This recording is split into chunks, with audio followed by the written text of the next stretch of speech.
What's going on, everybody? We are officially back for another installment. You didn't think I could do it, but here we are continuing the streak. Every other Wednesday, the XSite update is back here again with live audio and video feed for you to enjoy here if you are an all-access member of the official Ryan Kidd Pro Patreon page. We are just moments away from getting started, but like always, I like to get started a little bit early with you here, the all-access subscribers, give you a little bit of an update on what we have in store, which is this full page of notes. I did a lot of research and a lot of planning for the episode today. There are no guests. It is just me. However, it's a more serious topic. We've got a lot to cover. We'll kind of go into more detail, obviously, once we get started, but there's a lot of information and there's a lot of context and there's a lot to cover. A lot to dive into. So without further ado, we are about to do that shortly. But again, I want to give an update to my All Access members, check in, tell you what's going on in my world. We just finished the last event of 2022 of my calendar year, so unless anything random pops up between now and the end of the year, I am officially done for 2022. I want to give a huge thank you to every one of you, the subscribers, the sponsors, the fans, the listeners, and everybody in between that has been a part of my 2022. It's been a really, really good success. Good thing we're not live. It's been a really successful year. It's been a good, successful year with, wrestling and just personally and everything that comes with that. So again, I want to give a huge thank you. I'm not going to be able to dive into too much of my content or the Ryan Kidd Pro stuff on this episode. That's not what this episode's going to be about. So again, check out RyanKiddPro.com and the official Ryan Kidd Pro Patreon page if you want to, keep up to date with all that, because we're not going to, again, talk about too much of that during the episode today. But again, an update for the All Access subscribers that we've got sales, we've got merchandise, we've got all that kind of stuff. The weekly newsletter is being prepared for this Thursday. So by the time you're watching and viewing this, if you're watching it on time, the following newsletter will be out tomorrow. That's episode 149, and we are prepping for the big episode 150 just in time for Christmas and the holiday as we head into the new year and the first quarter of 2023. So by this point, also after listening to this, hopefully you voted on the first quarter tour because the votes are in, they've been tallied, they've been calculated, and the information has now officially been sent over to my graphic designer, who's going to be doing his graphic design magic and doing his work on creating a first quarter tour graphic for the start of the year. Those first 3 months are going to be big, they're going to be exciting, they're going to be jam-packed, again, like we talked about on episode 7 of the XSite update. We are planning to resume a more full-time schedule.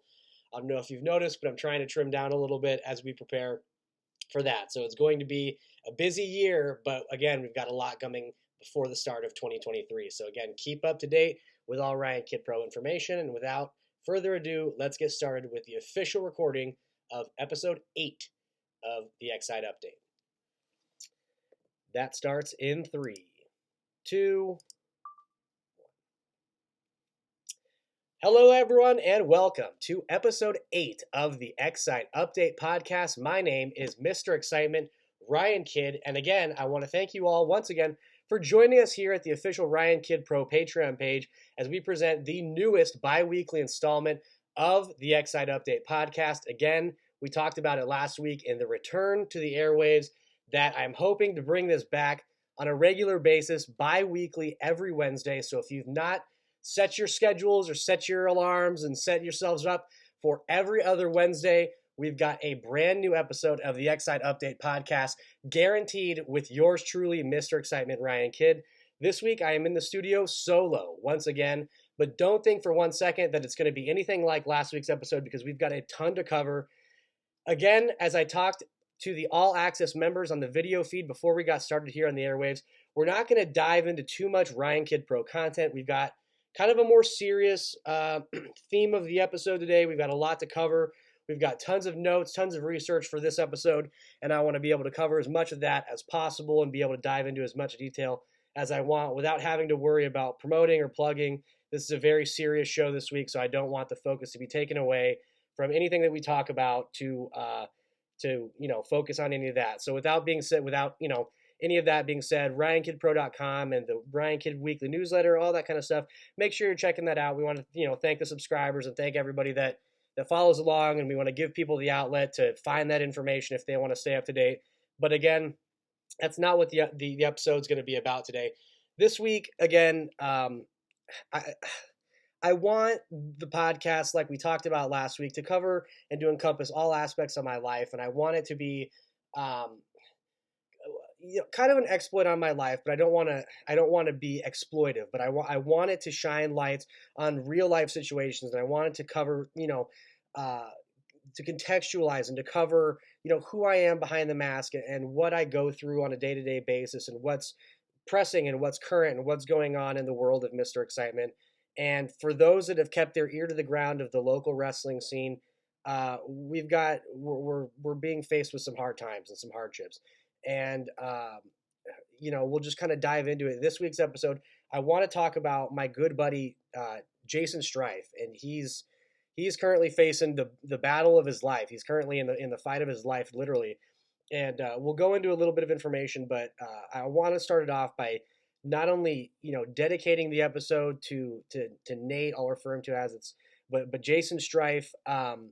Man, this guy is my one of my great buddies in professional wrestling, and we're going to talk about my relationship with him and our matches, and it's gonna we've got a lot of exciting stuff that I want to talk about. But there's nothing positive about what's going on. Jason Strife, for those of you that don't know, he's an independent professional wrestler here in the United States. He's wrestled all over the world. He's wrestled, here in California, and we'll talk about mine and his relationship. But before we go any further, and he's only 37 years old, and he again is facing the fight of his life as he's just now entered hospice care. So he's made public on his social media this past week, and there's no details that he hasn't made public that I'm gonna share because that's not my place. But hearing that information, it was just so heartbreaking, and it tore me up. And I'm sure his family and his people. God, my heart just goes out for those people. And as I was, facing and dealing with the struggle of hearing that news over the past couple days, I contemplated on whether or not I wanted to share these experiences and whether or not I wanted to talk about this kind of stuff or what are, he made it public, and this is, and there was just a huge outpouring and, of love and support for Jason as he's going through this process. And man, I couldn't be pulling for him anymore. One of the nicest guys in the entire business. And that's why, again, I want to shine a light on what he's done and what he's done for me and what he's done for my career. And again, as I kind of wrestled with the idea of how I wanted to put together this episode, and whether or not I wanted it to be on the Patreon and the struggle of just kind of how I was going to approach this and how I was going to go about it and whether or not I was going to do it. And finally, I just decided that I feel like my heart is in the right place in wanting to highlight these memories. And because as I was dealing with the news this past week, and man, it's just been so hard. But I couldn't help but think of how influential Jason has been to me and to guys in this area. And I want to share that, and I want people to know how influential and how important of a guy Jason is to me. And I reached out to him upon hearing the news, and I knew that he had been dealing with some stuff, but I didn't know the severity of it, as I'm sure most of us were kind of blindsided by this news, just how young he is and how, God, it's just horrible. But man, this guy was just, it's just such a pal and one of my true good buddies in wrestling. And again, our geography, we don't hang out every day. He's on the other side of the country, but man, just someone that you could always count on to reach out to and talk to. And again, someone that's just shaped my career from the very beginning. So we'll just kind of talk about from the start, my introduction to Jason Strife. I was, again, being a California native here, I was obviously going to local wrestling shows before I started formal training. I mean, most people they get introduced to the local promotions, and then that's how they get their feet wet in finding out that they've got a wrestling school and all that comes with that, and through becoming a wrestler through that. And so again, I had seen Jason working some of the local Southern California indies shortly before I started training. So this had to have been around 2008, 2009, 2010. And So by the time that I started training in January of 2010, this guy was, I mean, he was one of the best wrestlers on any local card that you could see, whether that was San Diego or Los Angeles, and beyond.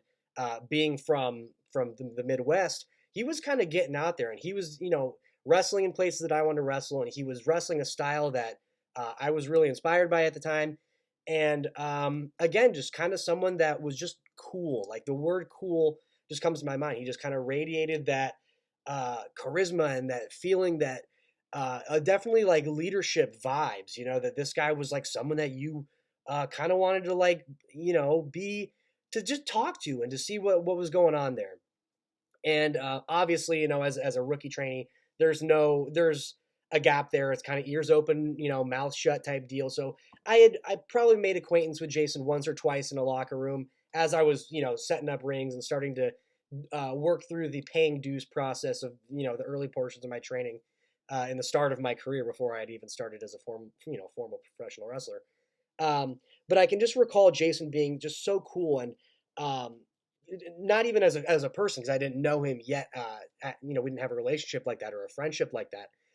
But he just again he had the cool gear and a cool moveset, and he was just someone that you just always watched and you thought, man, this guy he's good, and he stood out above the rest, and he was just a one of a kind talent, truthfully, and still is to this day. I mean, he's been wrestling up until this recent just severe diagnosis. He's been wrestling up until the last couple of months dealing with this, and he's been going back and forth to the Mayo Clinic to promote his shows. And again, we'll get into just how versatile and well faceted he is in the professional wrestling business as we continue to go on in the episode. But man, just talk about someone that was influential and cool when I first started. Jason was the guy. So fast forward to when I start paying for training and I start, kind of getting my feet wet. The first event I went to set up a ring as a student and someone that wasn't a paying fan. So maybe for the first time in my life, I got into a show for free because I was a student and I was setting up the ring and I was, serving the nachos and I was setting up chairs. January 10th, I'm sorry, January 17th, 2010, Jason Strife was there, and man, it's like, okay, this guy's in my home promotion. He's here in San Diego. He's in my backyard, and he opened the show with Rick Ellis, and he goes over in a strong opening match. And man, I'm just thinking, this guy is, this is a real influence. This is someone that's tangible. This is someone that, again, he's working all around. But again, him coming to San Diego and wrestling for my home promotion, it started to spark the interest and the intrigue on my behalf, thinking if I work hard enough, then I can be at a point where perhaps I could have a match with Jason Strife. Like that was a goal that, as far fetched as it seemed at the time, I thought and understood that the opportunities were in place to make that a reality. So, just seeing that was one step for me to want to improve. And then Jason starts wrestling throughout the local scene. And he, again, to kind of set the stage, he's from, if I'm not mistaken, Iowa, right around the border of Nebraska, that Council Bluffs, Iowa area. At least when I did future business with him in the Midwest, that was where he was stationed, kind of in that area near Nebraska and Iowa. And so him coming over to Southern California, it really kind of just like sparked intrigue on my behalf, wondering like, what's this guy doing here? You know what I mean? Like, what's his deal? Southern California, obviously, it's a hotbed in professional pro wrestling, Gorilla, PWG. It is and was it's a marquee attraction, and it's a destination promotion for independent wrestlers around the world, quite frankly.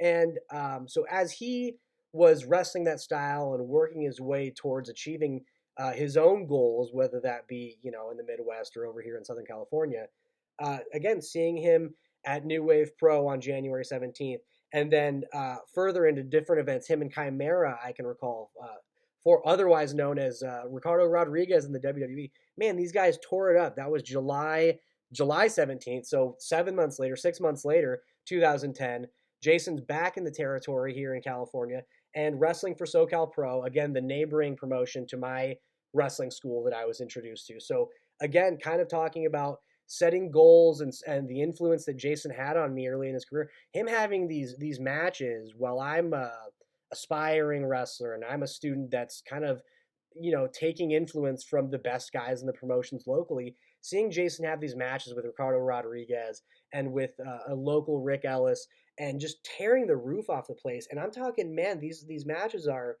were incredible. And again, they stood out above the rest. And that's kind of been a reoccurring theme for Jason. And it still is. And seeing him, fight through what he's going through now, man, talk about more of an inspiration than ever.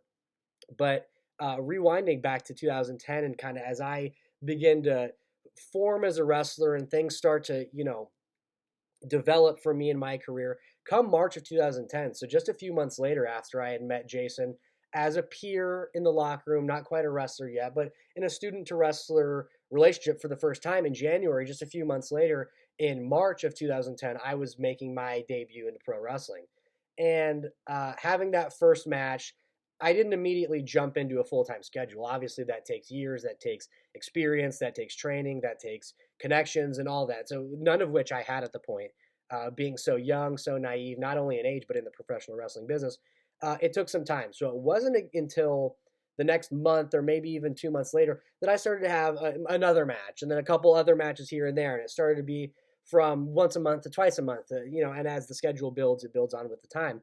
But as I'm getting my feet wet in, March and into the spring of 2010, Jason is still coming back and forth, working in California, working in the Midwest, going back and forth from Iowa all through the metro area into Kansas and really being a standout in the Midwest for promotions like IWA Mid-South and PWP in Iowa that he was working with at the time before he starts going into his own venture. Again, you talk about the versatility of the man, and he's so business oriented, and he's, again, such an inspiration in so many facets. But focusing on the wrestling at the time in 2010, it wasn't until October 2010 that he's back in New Wave Pro Wrestling, what was my home professional wrestling school, my introduction into the professional wrestling business here in San Diego. He's back with what would be known as a Magnum Pro Showcase. So as a wrestling student, hearing that we're trying to work out a deal to have Strife come back and do a match from my coaches who were the promoters for the business for the company, I'm thinking, wow, that's awesome. That, and they're talking about there was some sort of a deal that they were trying to set up, and it was very vague to me at the time, being so low on the totem pole of student to promoter to coach and all that. Just the rumbling of him being in town that weekend was an exciting prospect for me, if for nothing else, that he's going to be on the show to lend credibility to what would be a good show to making it a great show. So when he goes out there, no matter who he's going to be on, he's one of those talents that you can just guarantee he's going to raise the quality of the show. So that had me intrigued, if for nothing else. What ended up transpiring was, okay, the vague details of whatever this deal was turns out to be the Magnum Showcase. So what I imagine had happened in general terms was the aspiring Magnum Pro promoters contact New Wave Pro Wrestling, and they're willing to sponsor a match. So I'm sure they handled the fee of the talent and perhaps paid the promoter for a spot on the card to promote what would be the forthcoming promotion known as Magnum Pro or Magnum Pro Wrestling. And this showcase match was with Jason Strife, Tyler Bateman, and SoCal Crazy. So 3 standouts in the national scene. But again, talking about modern day, Bateman now has wrestled all over the United States. He's been, vetted out by the WWE. He's, he's wrestled for Ring of Honor. So, and Jason, again, reaches his own success. SoCal Crazy, again, another talent that's just going through a tough battle. And fortunately for us, has come out on the other end, defeating cancer, and he's come out strong on the other end. And so he's looking to come back in the ring, and he just put on a live event. And that's a whole nother episode, and that's, definitely a story worth talking about. But these 3, man, in 2010 at New Wave Pro Wrestling, so this is October 9th of 2010, this 3-way Magnum Pro Showcase match between Bateman, SoCal Crazy, and Jason Strife, they freaking stole the show. I think they were the opening match or the second match. No matter what they were, it was like, beat that. And, I can just remember as a young wrestler thinking like, sheesh, well, not only is Strife, legit, but man, this Bateman guy is so cool too. And SoCal Crazy, obviously, he was one of the best wrestlers in Southern California at the time, but he was one of my coaches, so I had already known the lore, and I was well acquainted with who SoCal Crazy was and what he brought to the table. But seeing Strife and then seeing Bateman and these guys, and I'm thinking, oh my God, these guys are, they're legit. These guys are a step above the rest. They stood out on the card, and I'm not sure if it was Strife bringing Bateman up to that level, or if that was just what Bateman brought to the table on his own. But seeing those two for the first time together and just in their element, man, it was inspiring, and I thought that was it. And I had an involvement on the show. I don't think I wrestled, but I did a live promo, and I got beat up, and there was lots of sympathy, and I had to have been 15 years old, 16 years old tops. And so what I didn't know at the time was that they were doing a little bit of scouting of their own. There was some intrigue on their part being involved in Magnum Pro and what they were looking to do in presenting their style of pro wrestling here in Southern California. Strife was at the forefront of that, along with other management personnel that weren't wrestlers, but Strife and Bateman being what were intended as the centerpieces of the promotion, kind of Strife as the clean cut blonde, babyface good guy character, and Bateman as the grungy, evil, dirty, rugged, evil heel antithesis to what Strife was. It was it was natural that they would be involved in the development of the company and what they wanted the company to look like moving forward as they started to move these showcase matches into what would become a full-fledged promotion and live events here in Southern California, which again ended up moving and becoming more of a permanent mainstay in the Midwest area in Iowa and again in Nebraska and those areas. But early on in the development of Magnum Pro and the development of me as a person, but also more importantly as a wrestler, Strife and Bateman and Magnum Pro personnel at that event were scouting me, and they were looking and watching my segment and watching to see how I was reacting and how well trained I was and how I talked on the mic and how I got a reaction from the crowd. And sure enough, it was to their liking, and God forbid, because if you go back and look at some of the footage from back at those times, it's cringeworthy now to look at least from my perspective, as you look back with hindsight.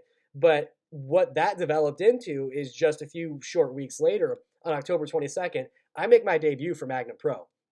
So you talk about just the span of 2 or 3 weeks. This was for me the opportunity of a lifetime, because not only now am I getting what was had to have been among the first out of home promotion, and I use those with air quotes for those that can't watch the feed on the All Access tier. But it was my first time wrestling outside of my home promotion. It was my first time being on a card with talent that was recognized around the nation or around the world for this matter, and that Jason Strife ends up taking on current WWE superstar Akira Tozawa in a rematch from a match that they had the month before. And again, Strife being someone that was influential in the scene and that was having good matches, I was definitely keeping my eye out and my ear out and keeping my ear close to the ground on the scene. Like, I had definitely heard about his three-way match with Akira Tozawa and Ryan Taylor, who again, former WWE superstar, with appearances on AEW. All these talents are world renowned, and that's the kind of company that Strife maintains because he's among that kind of caliber talent, to be truthful. So, having heard about this three-way match with Tozawa the month before, and now me having the opportunity now to share a card with that marquee match, with, of course, ended up being the main event with Strife gaining the victory over Tozawa, which was, again, another feather in the cap for Jason Strife at the time. And again, it pales in comparison to what he goes on to accomplish here in the future. But, so again, for me, this was just like a huge deal. Like, I was nervous as hell. And I was definitely young enough to where my mom accompanied me to the match because I needed a ride. This was, again, as Magnum Pro starts to build legs here in Southern California at the time, these showcase matches where it was turned from one match, on a show, turned into a joint show. So they do a joint show here on October 22nd of 2010 with the Insane Wrestling League, IWL. And what that not only did was, again, gets me outside of my home base and gets me wrestling other talent, who surprise, surprise, who do I end up taking on but Bateman? So like now, not only am I wrestling outside of home, I'm wrestling someone that I'm inspired by, which is like, okay, crap, now I'm shitting bricks. We've got a whole nother can of worms to worry about. But doing these joint shows now gets me additional interest from the Insane Wrestling League. So where before, it's, I thought I was just getting booked outside of home once. Now I'm opening myself up to being booked by other promoters, and I'm working with other talents that work in the Los Angeles area where this event was taking place. And it's a huge networking, opportunity for me that would have been otherwise not possible for me at the time had it not been for Strife, Bateman, and management and Magnum Pro management, you know, seeing something in a scrawny, skinny young kid to tell this story, and hopefully the message got across because Tyler Bateman mopped the floor with me. So again, October 22nd, Tyler Bateman versus Ryan Kidd. Bateman takes the win in decisive fashion. And then in the main event, Strife, like we talked about before, gets that big win over Akira Tozawa. So it's like, okay, now we're off to the races because sharing the locker room with these guys and kind of talking shop and seeing and getting an idea for what their vision was for me in this story with Bateman. Because I'm thinking, what the hell am I gonna? I had no idea about long term storytelling and what we were looking to do with Bateman here, because I'm thinking he just mopped the floor with me. Where are we going to go with this? How many times do I have to wrestle this guy? More importantly, because damn, this guy just legitimately kicked my ass. I'm a teenager and this is a grown man. He quite frankly stretched me and he kicked my ass. And so, but again, just being among that company, it's like, okay, whatever. You can mop the floor with me as many times as you want, as long as I can kind of start integrating myself with talent that I'm, inspired by. And now, like we're talking about, from January 2010 here to October, 9 months from the point where I'm saying, okay, now Jason Strife is wrestling at my home promotion. You're telling me there's a chance. Now it's like this guy's seeking me out, and he's and not to put myself on a pedestal, but like, man, okay, now things are like they're going here. You know what I mean? Like this is starting to materialize. And so um, we do this October 22nd deal, and we as the year ends in 2010, as again, the end of October, starting to get towards the November and December holidays. Magnum Pro doesn't run for the rest of the year, but what they do have is a return date for January the following year. So not long after this match with Bateman, we start talking about, okay, building for a rematch. And in these 2 down months in between, there's weeks worth of promo put out, and there's a lot that went into the Ryan Kidd and Tyler Bateman saga, and you got to credit most of it to of course Bateman, but for the Strife, because he was really like trying to get Magnum off the ground. He was really doing everything that he could to make this a storyline that people could sink their teeth into. And for the most part, when you go back and you look at the views, myself versus Tyler Bateman is a storied rivalry that's gone on for years, and we've had rematches in years past. But I don't think anything can quite top those first couple of matches, because just the dynamic of how young I was and how gritty Bateman was and how rough. You just really can't recapture that, as I grow older and as I grow more experienced, and the size difference starts to shrink and the dynamic of the match has to change. Something about that first series of matches really stood out, and again, I think some of that credit has to go to Strife. And talking about the creativity and the influence and you know just the cool factor, man. Strife was always doing stuff that was off the wall, and he was always doing, not off the wall, but just, man, it was cutting edge, and it was things that people weren't quite doing yet. He was wrestling that quick, high spot, rapid Dragon Gate PWG style before it was cool, or before it was as popularized as it is here today, which is, again, now that we look, it's the style of the future. So him doing that back then, and now today, as I see some of the stuff he's been putting out up until this point, it's cutting edge and it's innovative, and that didn't stop into the new year. And as we talk about 2011 here at this point, January 8th, 2011, I want to quickly footnote it. Strife competes in what was at the time the Guinness World Record. So certified, legit. That's not just like a self-titled quote. They went all out here. Art Over Life Studios, Epic War, Gary Yap. He was an outspoken promoter here in Southern California that was, again, always using underutilized talent and talent that was kind of under the radar. And Strife was, he was very underutilized at the time. He was, he fit the MO of the promotion to a T. So when the opportunity and the idea came up for a 7-hour Ironman match, Strife was one of the first guys that came to mind. And I know that there was a lot of hoops that Gary and that whole team had to jump through to make the match possible. But again, it does happen. January 8th, 2011, Jason Strife defeats Rockstar Cordova in a 7-hour Guinness World Record Ironman match. And I know that's true because I was there. I was one of the few people there. Again, talk about the hoops and all the BS and all the stuff that they had to go through, man. They lost the venue. As far as I know, again, wrestling is so full of rumor and, he said, she said.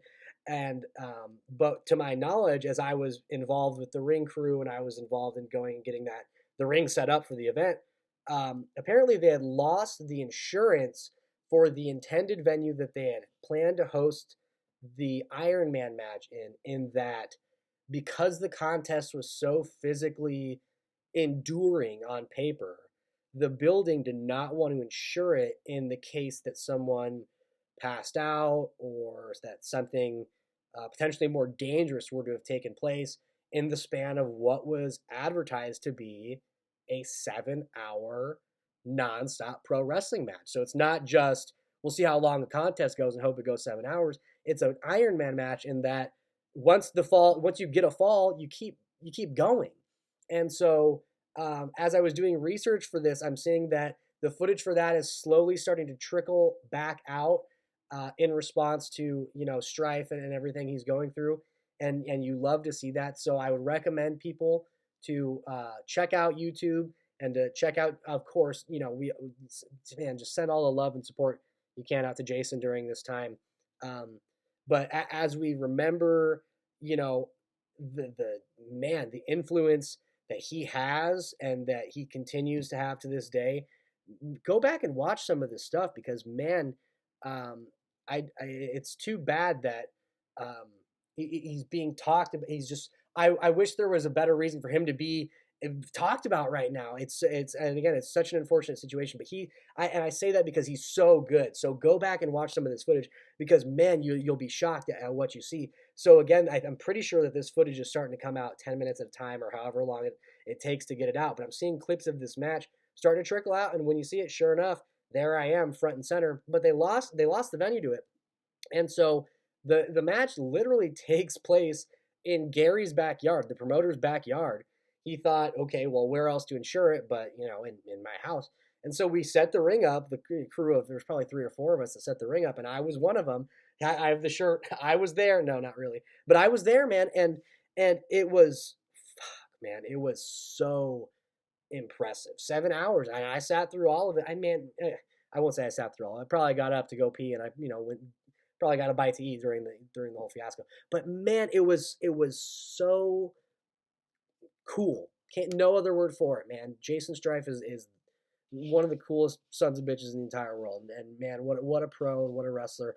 And seeing him do that, you talk about the influence. And again, as I was doing the research and wanting to do due diligence to cover all of my involvement with Strife and everything that, all of the times our paths crossed, because again, every time our paths crossed, it was like something rubbed off on me. Like he, again, the influence, and I hate to sound so repetitive in using some of these descriptive, terms, but again, I want to do it justice. So, him having that match, as I look forward, it had a huge influence on what would become the Iron Will Challenge, the Iron Man match that I took place in years later. Like it's astounding to see how much, whether or not I even knew it at the time, how much I've been influenced by Jason and some of the things that he's been able to pull off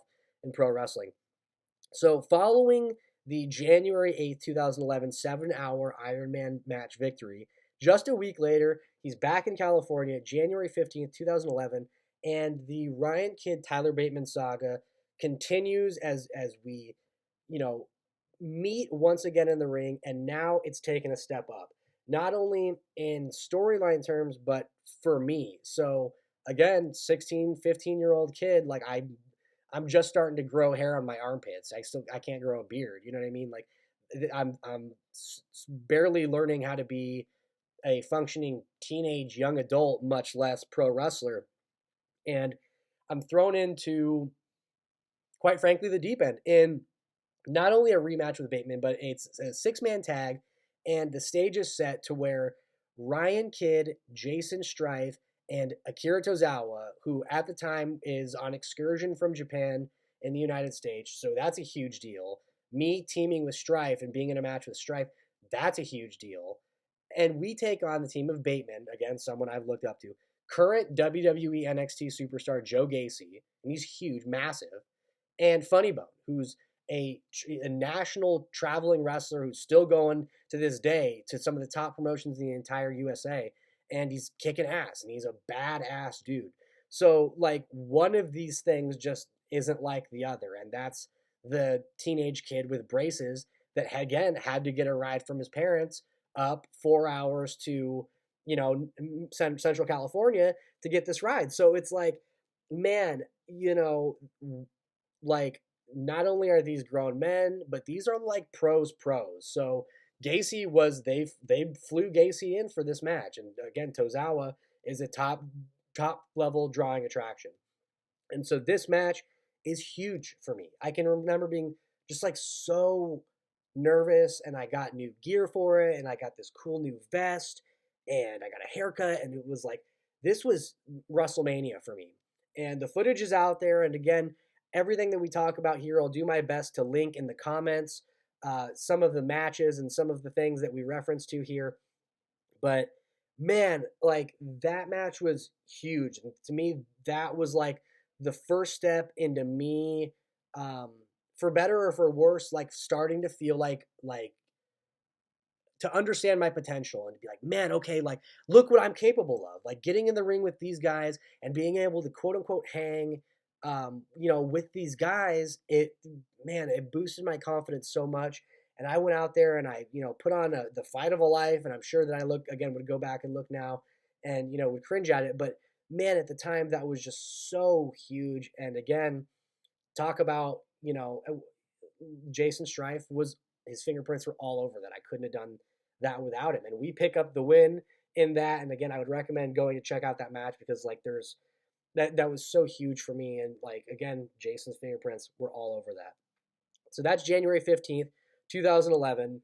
And like, we pull this off and I get the pin on Bateman in the return match here. And it looks like the storyline has ended, but really it's kind of just about to get started. And so we're thinking about what's next. And, again, Magnum still hasn't really quite run their first full-fledged, standalone live event. They did the joint show and they've done showcase matches. And even this event on the January 15th, that 6-man tag, it's a showcase match. It's a part of another event. So as we're trying to build on this, we're talking about, and as I say we, as if I was involved in the creative process, I'm more just gossiping. I'm texting back and forth. Just, hey, what's up? When you guys doing your next show? And what do you guys have planned? And, blah, blah, blah. And it's really me just trying to stay up to date. Keep me in the circle. Don't forget about me, guys. And, hey, I'm part of the crew. And I'm, again, I was so influenced by these guys that it was like, man, I want to stay up to date and I don't want them to forget about me.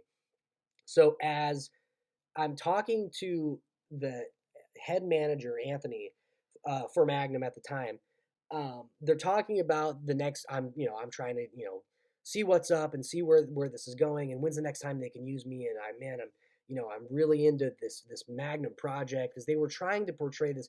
It was Japanese and lucha libre hybrid. It was fast paced. It was hard hitting. It was something new at the time. And again, you see that so often nowadays, but that just shows you how far ahead of the curve that Strife is with some of the things that he pulls off. And so March 11th, 2011, I find out is the date of the next showcase, and I'm asking Anthony like, okay, well, what's the deal? Like, how are you gonna know like what's the next match? Basically, trying to be like, hey, kid, do you have a spot for me? And he's like, oh well, I'm thinking about doing Jason Strife versus Sammy Callahan, and that's a a what if kind of moment when you look back now. I'm not sure if the match has ever taken place, but man, I would love to see it. And I thought, like, wow, okay, well, that sounds awesome from a fan's perspective. Because I was so young, and I was again still so influenced by Strife to the point where like I was a fan. Like I would keep up with his stuff. The thought of him versus Sammy Callahan is like, okay, cool. Well, they don't need me. And so I can remember going to bed that night, and when I wake up the next morning for what had to have been school, because I'm still in high school, I was probably a sophomore or a junior at that point. Um, I open up the text from Anthony, and it just says, I can remember it clear as day. And the feeling I got, it was like, oh my God. It said, do you want to wrestle Jason, do you want to wrestle Nate on March 11th in the showcase match? And oh my God, I can remember just like, is this real? Like, whoa, like that. And so now, like, thinking about here we are from January 2010, that first time I see him, and thinking like, whoa, okay, like he wrestles, we talked about it from the start. Okay, this is like kind of real. You're telling me there's a chance. To now, March 11th, 2011, just over a year from my debut, but just over a year from basically, the point where I was, involved. It hadn't even been a year. So again, perhaps that's a bad thing. It just goes to show how inexperienced I was and how, but man, just sheesh, I can't even complain. Think about how the opportunity, like, I mean, how grateful I have to be, because man, that was so. Of course, I say yes. It was like there's no question about it. And this time, I didn't have to get a ride from my parents. I got a ride with the ring crew, so I rode in the back with the trailer with the ring to get up to 4 hours up to Central California to have this match with Jason in this Magnum Pro Showcase. And it's March 11th, 2011. And what we're going to do at the very end of this episode is we're going to do a watch along to this match. It is probably one of my most viewed matches of all time. Ryan Kidd versus Jason Strife. It's about 15 minutes. So again, we'll do that at the very end of the episode. And we'll watch that together, and I'll be able to, kind of share some live thoughts here. Now, 12 years later, just about, which is, man, just surreal to think about. But, we'll talk about it as we watch it. But man, March 11th, we tore the house down. Like seriously, we tore the freaking house down, and like I gave it my all. Like, because he brought that out of me. Like there was nothing. It was all or nothing. There was no question about it for me. Like this was put up or shut up. This was everything I had ever wanted. Like this was my biggest goal. This had to have been my biggest goal in wrestling at the time. And it was like, okay, not only am I having this match, but it almost was more of a point to me to have not had it at my home promotion, because maybe my pride's getting in the way there. But like if they had booked it, something about it, like that's not fair. They're doing me the favor. They're giving me that opportunity. But like, no, man, like I worked my ass off, and like they noticed me, and they put me in that position, and then they asked me if I wanted to be in that match, and it was just like I have no choice but to deliver. So I go out and we beat the shit out of each other, just absolutely no bones about it. Looking back on it now, crap, like I kind of missed the point, but like man, it was so hard hitting, and like I gave it my all, and we'll talk more in detail about it as we do the watch along. But it ends, and Jason gets the win, and that's no spoiler there. And after the match, we do a post match angle where where Bateman and his manager Ray's at the time, they get in and post match beatdown, and it now we're starting to continue that storyline, and again those are Strife's fingerprints all over that, and that like he wins the match because that was right for the match. He was experienced. He won the match fair and square. He literally did. He beat me dead to rights. And whether or not you think that's showbiz or not, like no, he out wrestled me, outclassed me. That's the way the story of the match was going. He beat me, and he could have walked away with his hand raised, and he could have walked away having gotten over. And even him doing that, he's done me the biggest favor because me being able to hang with him in the eyes of the fans, that raises my credibility in the eyes of the fans. That makes even in defeat, like there was no question about it that when you watch that match, win, lose or draw, like damn, that kid's a tough son of a bitch. After that, like he raised my credibility, but not he didn't leave it at that. He he pushed the angle that people were starting to get this interest in, and that he had an investment in. He believed in it. Most importantly, of this Tyler Bateman and Ryan Kidd thing. So him letting his post match victory celebration get squashed by this post match beatdown. It's like when I think about it now, that's such a pro move, man. Like that is so man. Like that's I cannot thank that dude enough for that. Like I get emotional thinking about it because like it just he something tells me that as I saw him in January of 2010 and like I was inspired and like that was a goal for me, like something tells me, and it's probably not true, but like it felt like it was like mutual. Like I felt validated at that point in that like like he this was a goal for him. Like I was a project. And I still feel like one in a way. Uh Man, this is like hard to talk about. Um so we do this match on March 11th, and we like blow the roof off the place. And shortly after that, the rematch is booked. Like, can you believe it? Like, wow! Not only I get to have this one match with my hero, so to speak, and I'm not to discredit him, but like, man, this guy was an influence, like my local, and now the rematch is booked. Like, we did it. Like, I did it. Now I'm like on that level, and what if we go around and take this around town? What if we do, like, what if we do a series here? Like, what if I get to, what if I beat this guy? You know what I mean? Like it was, so the rematch is booked for May 15th. I'm sorry, May 18th at SoCal Pro Wrestling. Ryan Kidd versus Jason Strife 2. And we'll put a link to the promo, which is laughable now, but it's an old throwback promo of myself and Eddie Randall, FTW, talking about the upcoming match, May 18th, 2011. So just a couple months after this first encounter in March, that and I'm taking him on again. And now it's kind of like in my home turf. But again, kind of that same deal. It's not at my home promotion. So other promoters are seeing the value of what Jason brings to the table when he has Ryan Kidd, because like like he's doing me a huge favor. And as luck would have it, booking arrangements, and I can remember that day. It was the day of things got changed. Austin Aries, former WWE and Impact Wrestling superstar, he was scheduled to be in town for a television taping in LA that weekend, and he was buddied. It was bundled up on the his booking was bundled up for another show with SoCal Pro that day. So where Austin Aries was scheduled to take on SoCal Crazy, and I was scheduled to take on Jason Strife. When Austin Aries didn't get on his flight that weekend for whatever reason, I have no idea.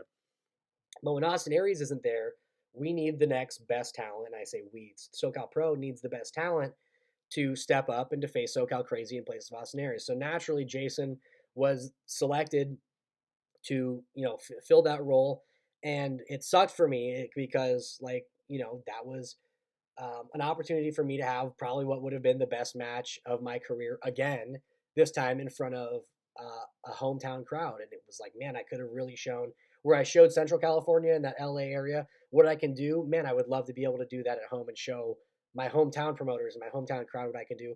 But it wasn't to be, and maybe that was for the best, and I don't know. But I end up in a different match, a tag team match that evening. Ryan Kidd and Johnny Yuma versus Johnny Paradise and Joey Barone. So not a bad match for me, but man, compared to what could have been Ryan Kidd versus Jason Strife 2 in May of 2011 was not to be. But just a few short months after that, June 11th, 2011, me and Jason crossed paths once again. And this time, it is probably the most lighthearted in ring moment of myself and with Jason, alongside Jason. And again, as we talk about his influence on me and my career, and like the style that not only Magnum was promoting, but like again, he's the head honcho at Magnum at the time, or he was the head um, influencer. So if there's a boss, he's the right hand man, or they could be interchangeable positions for the two, to where he's really involved. So again, like not only was Magnum influential to me, but like Magnum was influential to me because Jason was influential to me, is influential to me, still to this day. Um, so like you know, building on that, it it didn't stop there, and it's almost incredible to think about. Like I chuckle at it now because I was man, I was such a fanboy. We we we have to set the stage here. So Jason is also known under a mask character as the Yellow Dog. So it's a completely different wrestling persona. People don't know it's Jason, but I mean people know it's Jason, but a completely different character. He wrestles as Yellow Dog when he's under the mask. He doesn't wrestle as Jason in a mask. It's Yellow Dog. So it's a Yellow Dog, go figure, in a lucha libre mask, and it's he's got the whole get up, and it's a great gimmick, and it's great gear, and he's got a great look. And what that inspired from me was the Yellow Cat gimmick. So not very creative on my end, but again, he was just so like rock star to me. It was like, man, well, if he's doing like Yellow Dog, like what if I did Yellow Cat? Like maybe we could become a tag team. But like that was like my wildest dreams. Well, again, we talk about from the very beginning of my inspiration and relationship with Jason, it was like wildest dreams come true. So sure enough, Yellow Dog and Yellow Cat are the surprise contenders, surprise participants to challenge Damage Control for the SoCal Pro Tag Team titles on night one of the SoCal Pro inaugural Summer Classic. So it's like, okay, mind blowing. And the match was so goofy, and like we had like a bone and cat litter, and like I can literally remember walking out, and as soon as we walked out, it was a small gym too. As soon as we walk out in the mask, and I feel like it's such a dork. I'm just wearing like this stupid unitard with this mask that I can't fucking see or breathe out of. And as soon as we walk out, I hear some fans like Ryan Kidd and Jason Strive. Like I just hear them like it was like it couldn't have been 5 seconds that we were out there doing our entrance before like the jig was just totally up. Everyone knows who it is. Like it's just so like, and so it was it was eye rolly, but in the most like comical way. Maybe I'm the only one that thinks it was funny and everyone else just thought it was cringy and bad. But man, like talk about being able to just have fun in a match and do something that I had never done before, totally get out of my shell. It may have been the first time I was able to like wrestle in a mask in like a live event in a live setting. And being able to do that with Jason, it's like you couldn't have asked for anything more. Again, we don't walk away with the SoCal Pro Tag titles. Damage Control picks up the victory there. But man, talk about a just a fun like note. I'm so glad I was able to pull that up in the research, because otherwise that would have been a memory that I had otherwise just completely would have forgotten about. But man, I can't thank Jason enough for inspiring what the goofy character that ended up being the Yellow Cat, but then being willing to like do the gig and team with me, and like again, he's putting his ass on the line by like teaming with me. And when I deliver and when I'm able to hang, he's doing me a favor by like allowing me to share that spotlight with him. So again, that was huge for me at the time, and again, as I look back on it, it's almost bigger. So um as time goes on, and June 2011 is when that the masked dog and cat tag team match takes place. There's a little bit of time between the next time that Jason and I interact. So what he's done by this point at mid 2011 is he is again someone who resides full time in the Midwest. All these times that he's coming back and forth to do these matches in Southern California with me and against me and for the Magnum thing, he's traveling across the country to do these matches because he's again someone that had been wrestling for more time than me at that point. He's a 19-year pro now, so he's got about 7 or 8 years on me. And he's again a 37-year-old man now. So it's like he's got more experience, he's more mature than I am. So his career was much further, and it still is. He's at a farther level than I am, just simply because of time and his ability, and take nothing away from him. Man, he deserved to be at that level. It wasn't. But again, talk about how that inspires me. As he goes back to the Midwest, he starts spending more time there to plant roots with Magnum in Iowa and in Nebraska. And what he does around 2011 is starts running monthly live events in the Council Bluffs area. And they start small. And again, like most things, it grows with time. And it got to the point where the showcase matches that we were doing and these joint events turn into some regular steam. And it, surprisingly enough, doesn't take place in Southern California, but it takes place in Jason's hometown over in Council Bluffs, Iowa. So a little bit of time passes before Jason's back in Southern California, and 2011 comes to a close. And as 2012 begins, I start to, and again, my following of Jason hasn't waned between this period. He's just not wrestling with me during the next couple months between June and the start of 2012. So just about 6 months go by as he's planning Magnum in the Midwest, and he's starting to get his feet wet down there and promoting full time. I see in April of 2012 that Bateman, someone else that is in that Magnum circle, he goes out to Iowa and he wrestles Jason on a 3XW event, on a 3X Wrestling. They're a local promotion out in Iowa in Des Moines, and it was like, okay, that's the next step. You know what I mean? Like setting these goals, these small tangible goals for myself in the start of my career, and to this day, it's been something that I try to remain consistent in. It was like, okay, now I want to wrestle in Iowa. Like, okay, that's why haven't I thought about that before? Like Jason, he books me and he's the head honcho. Like, okay, now my next step is to wrestle out of state. And I had begun to get my feet wet in considering wrestling across the border in Mexico. And I think it was around 2012 that I had done my first event in Mexico across the border. And I had, longed to start wrestling out of state. And it was a reoccurring theme in my career as I've now traveled the entire world. But it started with that seedling of strife and him getting guys like Bateman out in Iowa. So shortly after I see that, it's like, okay, I got to start making arrangements and I got to start making plans and I got to start seeing what it's going to take for me to wrestle in Iowa. And because of strife, it really wasn't that difficult of a process. And what would come of this connection is potentially one of the most controversial happenings of my entire wrestling career, because July 27th, 2012, 3X Wrestling hosts the first event of a triple shot weekend, 3 events, Friday, Saturday, Sunday, in Des Moines, in Council Bluffs, and in Milo, Iowa. So this is all taking place in Iowa, and this again is a whole nother episode in and of itself.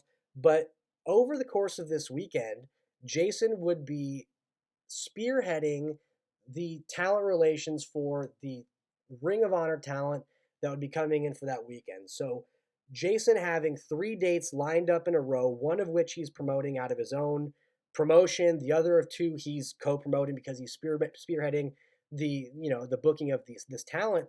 He immediately like, okay, this is the weekend to do it. This is the opportunity to make this happen. And so again, he sticks his neck out and gets me booked on this entire weekend. And it's like, again, man, like dreams come true with this guy. He's just like, he's on it. And next thing you know, I'm the 15, 16-year-old kid that's booked for 3 dates in in the Midwest. That's this California kid. And to me, that was like huge. Again, we talk about next step. It was like, okay, now I'm it started at my home promotion, and the next thing you know, I'm wrestling for other people, and next thing you know, I'm wrestling out of state. And it's like, this is all kind of coming together because of this investment that Strife sees in me, I feel like. And so he gets me booked on this weekend, and the first night of that triple shot weekend, again, that's July 27, 2012, Strife takes on and defeats Tony Kozina in a singles match. And this wasn't the first time that they had a match, but this was the start of what would be a very infamous weekend in independent wrestling history, in that the next night at Strife's event, I took on Kozina in one of the most infamous shoot indie wrestling controversy matches of all time, where Tony took me out to the woodshed and, under no uncertain terms, he beat a lesson into me.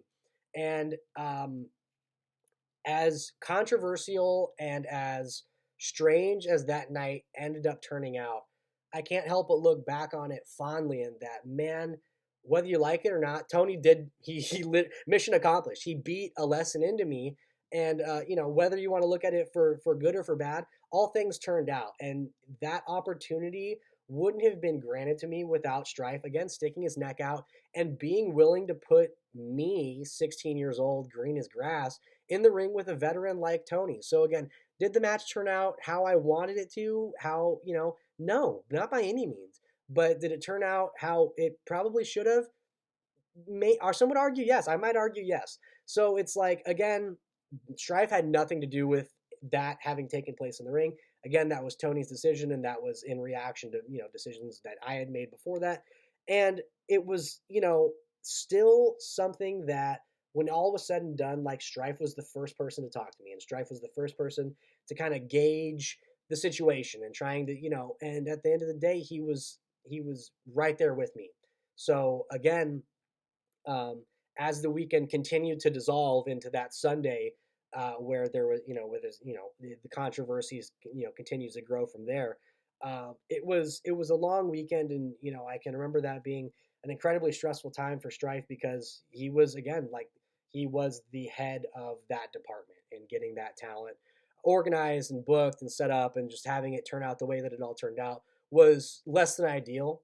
But again, like, I spent every moment of that weekend alongside Strife, because he was the guy that helped me get that opportunity. And, like, not only did he just make a couple calls, like, no, like, he picked me up from the airport and he put me up in his parents' house, and, like, his parents are sweet as pie, his entire family, his dogs, like, they're the sweetest people you'll ever meet.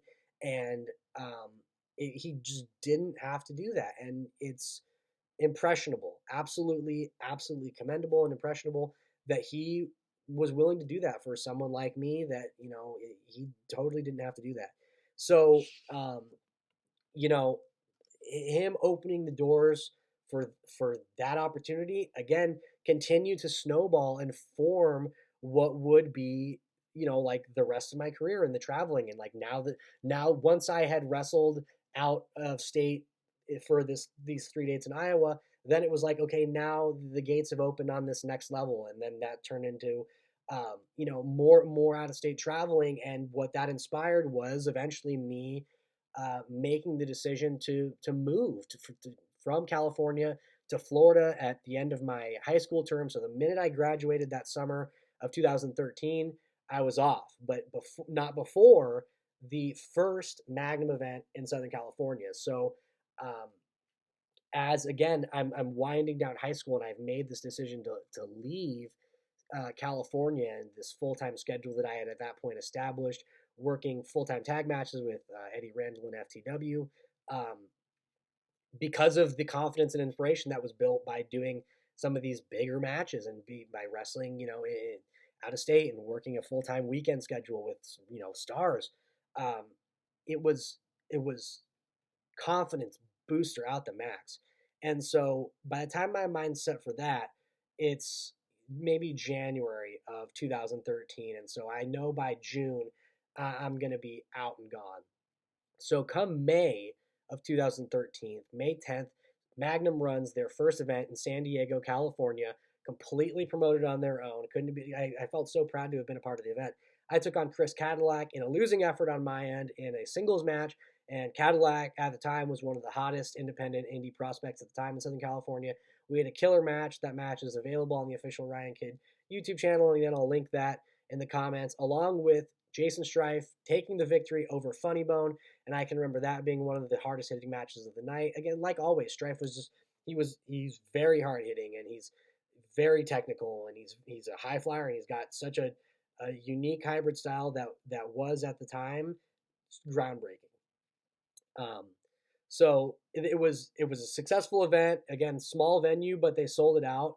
And again, that was like, again, Strife had his fingerprints all over that.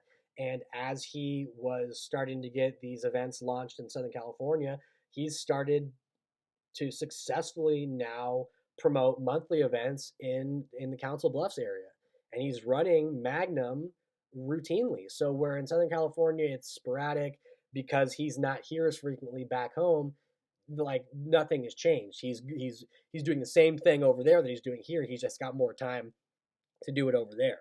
So what he does is digs his feet in Iowa, and he starts promoting there regularly. And it happens at a well time for myself because shortly after the May 10th Magnum event in Southern California, I'm off in June, the end of June or close to July of 2013 to move and live in Florida. And in the travels across the nation to get from one side of the coast to the other, I make a stop in Council Bluffs with Eddie Randall to get booked again in Iowa because I know that like Strife is someone that is looking out for me. So he again works his schedule out for us and we work our schedule out for him to the point where we go up there July 27th, 2013, and we have a tag match, FCW versus Guns and Beer for Magna Pro. And it was like, man, this is so awesome. Like, not only now am I continuing to travel and I'm pursuing this full-time schedule and a change of scenery, but like now,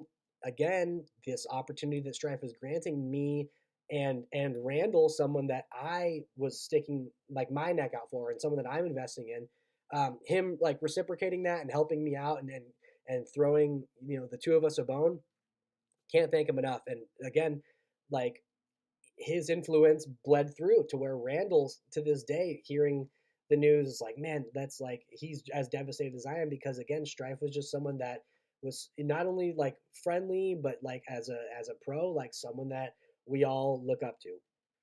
And I think that's admirable. So, and again, let that speak to, the value that we all hold, for Jason's friendship. And so July 27th, Guns and Beer pick up the victory. FTW continues on over to Florida. And it times out again, like kind of perfect where Christmas rolls around. And from July of 2013 to when I leave Iowa, get to Florida, and spend the rest of that time pursuing my training and wrestling and just my life over in Florida at the end of 2013, coming back to California for the Christmas holiday, things timed perfectly to where the Ring of Hope live event at the same venue location as Magnum's live event, promoted by the same people, ran another event, and the match they booked was Jason Strife versus Ryan Kidd. And it's one of those things where, again, you talk about like dreams come true and like miracle timing and it just like all kind of falling into place and working. That's exactly what, because I was in town for like a week and a half or two for Christmas and then right back to Florida after that. And the event ended up taking place on December 13th. So sure enough, it takes place December 13th, 2013, Ring of Hope in San Diego, California, Ryan Kidd versus Jason Strife 2, where it was put off in May of 2011. It here takes place 2 years later on December 13th, 2013. So a little more experience for me, a little more confidence on my end. And, just same with Jason. Like we had another killer match, so much so to the point where we were put on, I think, semi-main event or we weren't the main event. And come the end of the night, the general consensus from everyone, whether that's the promoters, the people that ended up taking place in what was the main event, all agreed that the main event of the night should have been and technically was Ryan Kidd versus Jason Strife 2. Because again, like I had no choice but to bring my A game. And I felt like when I brought that, Strife had no choice and vice versa. He thought he had no choice but to bring his A game. And I was looking back, I respect that he thought that of me or that, and of course I would feel that way of him because like it was at the time and still is one of the top talents in the world. And again, as we'll continue to wrap up, we're not quite done, but as we continue to like wrap up, his career only gets bigger and better. And something tells me that his journey's not done. So Ring of Hope, Strife versus Kid 2. Strife picks up the win. Again, I've yet to pick up a victory against Jason Strife up until this point. As we go through the timeline, we'll see if that changes, but I got a bad feeling about it. So the end of 2013, we have this match. And when we head into the start of 2014, man, Strife's got his mindset on doing something big. And Magnum Pro in Council Bluffs and in that Nebraska area is growing, and it's grown out of the small bar that it once started in, and now they're running these rec centers and these auditoriums, and they're starting to run larger venues. And come November of 2013, me and Eddie Randall, we travel up from Florida, and damn, it was cold and it was snowy and it was wet. Over the Thanksgiving holiday through Black Friday, Randall and I drive, and that is a story in and of itself. Don't ask me to read a map, but again, that's a whole other story. Randall and myself drive from Florida all the way up to Nebraska for 2 dates. That's the 29th and 30th of November of 2014, and during that weekend, the first of 2 nights, FTW, Ryan Kidd and Eddie Randall, take on the team of Jason Strife and Tony Cortez. And boy, oh boy, was that not a sold out event. It was Oakland, Nebraska.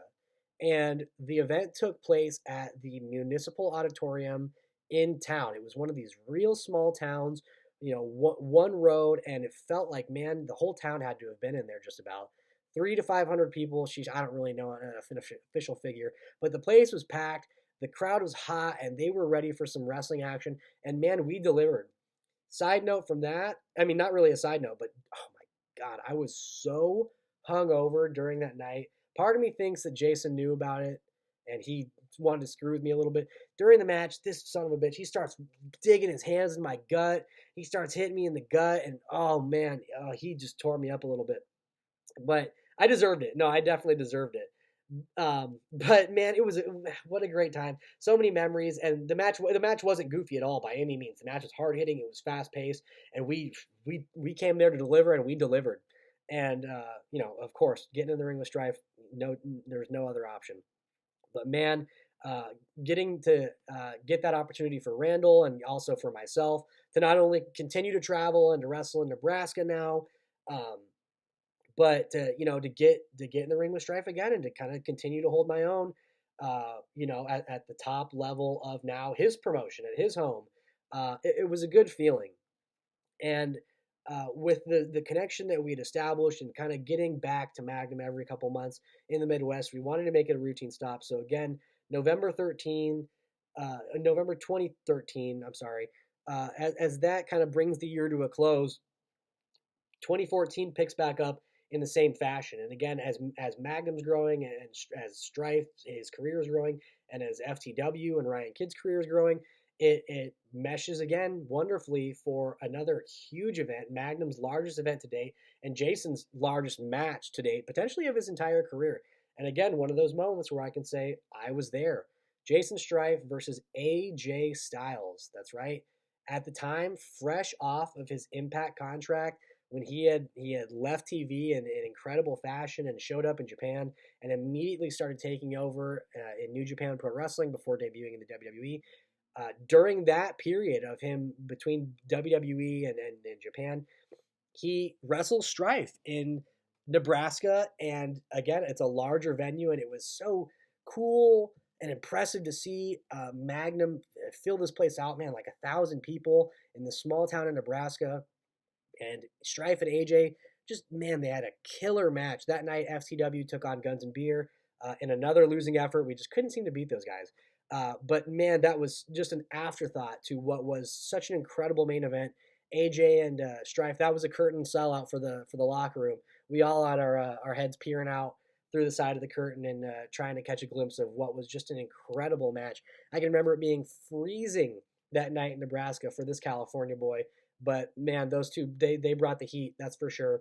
And, man, what a match. Strife was unable to pick up the victory, but when you're taking on a guy like AJ Styles, you can't really hang your head in defeat on a match like that. But, man, it was so impressive. And, again, Strife just giving the opportunity to me and to Randall to be on a show like that with the eyes of the world watching and with, the quality of matches that were going on throughout that entire card. It was, again, another huge opportunity that Strife didn't have to grant me and didn't have to give me, but he did.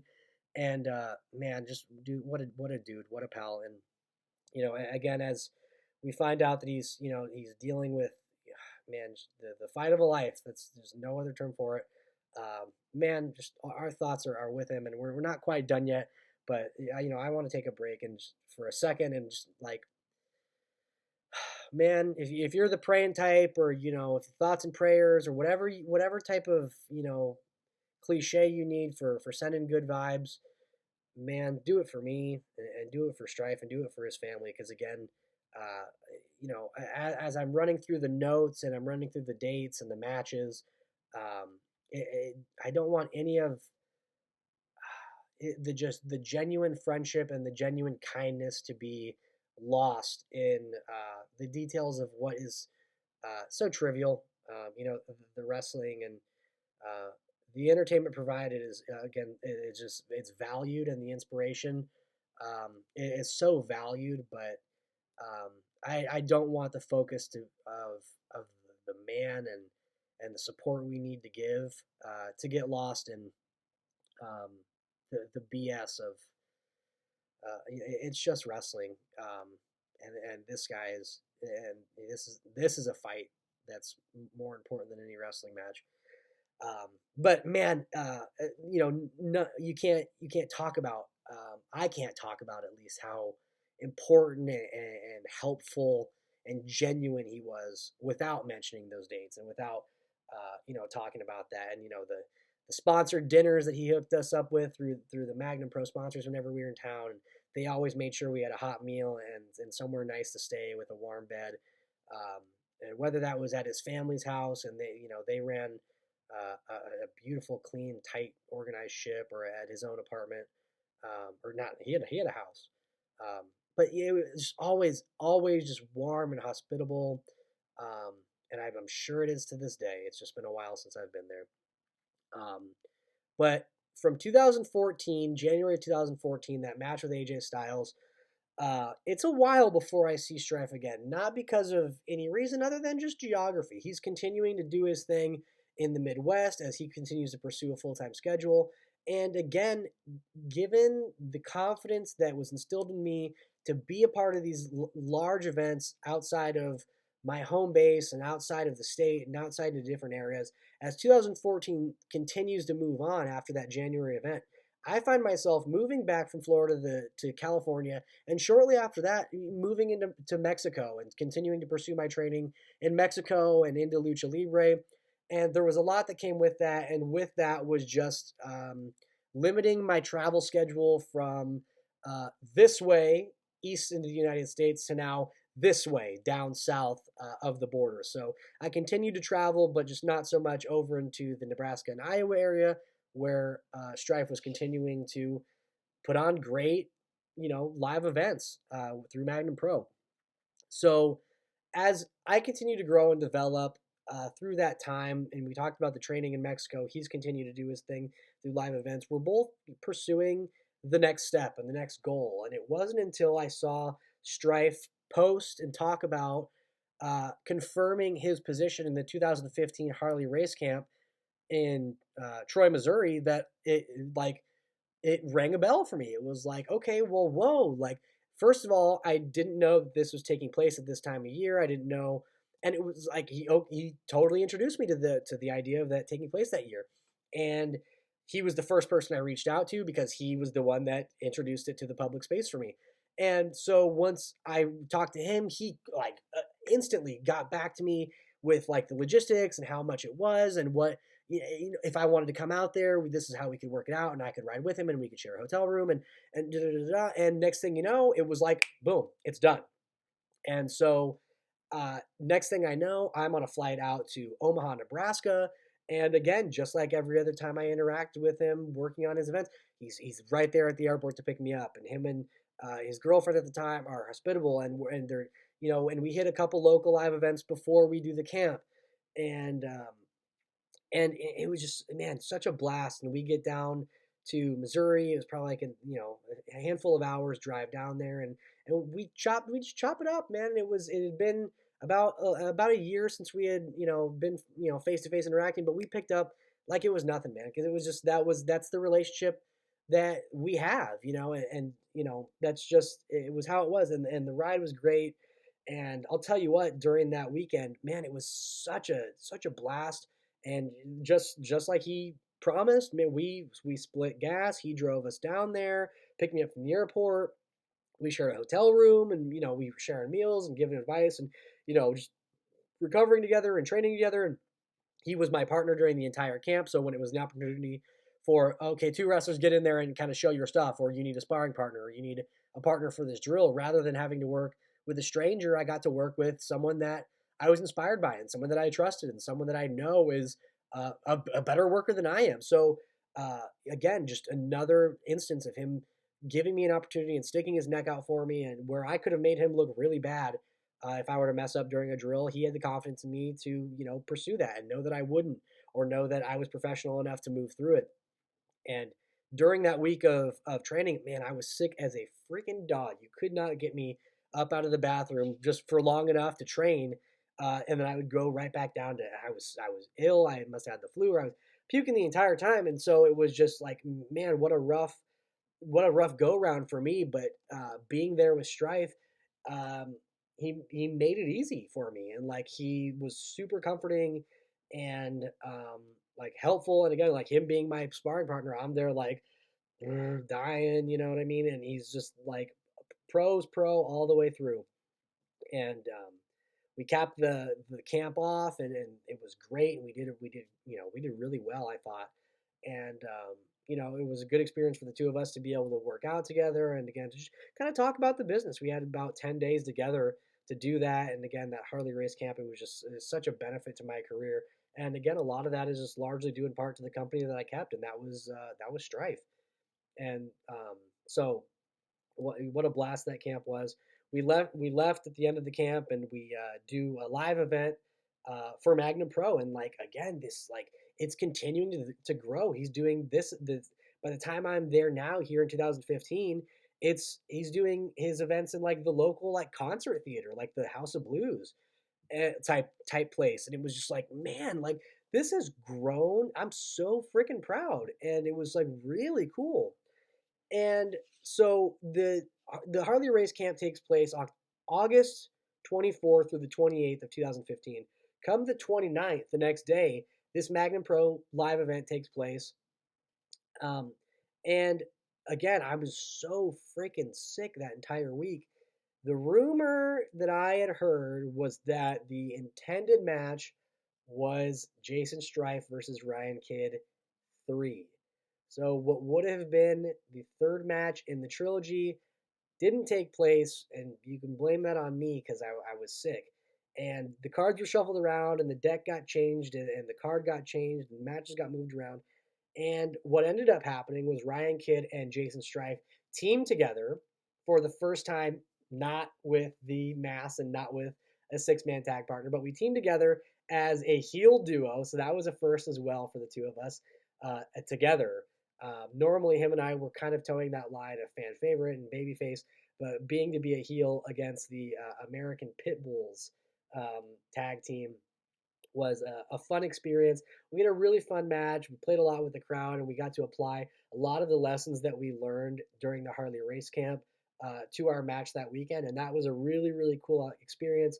And again, man, like just seeing how the company had grown, it was like it was really impressive because by this point, um, the SoCal branch was Anthony, and the Midwest branch didn't involve Anthony because he was from Southern California. So like Jason is doing all this Magnum stuff with himself and with the team that he's curated at home. So like he is now branched this and developed this into like something big, and it's like wow, it's become a destination, and where the not Des Moines, but the Iowa and Nebraska area where that was uh, devoid, not Des Moines, was devoid of wrestling life for a long time. Magnum Pro and most importantly Jason came in there and gave it a shot in the arm and completely reinvigorated it.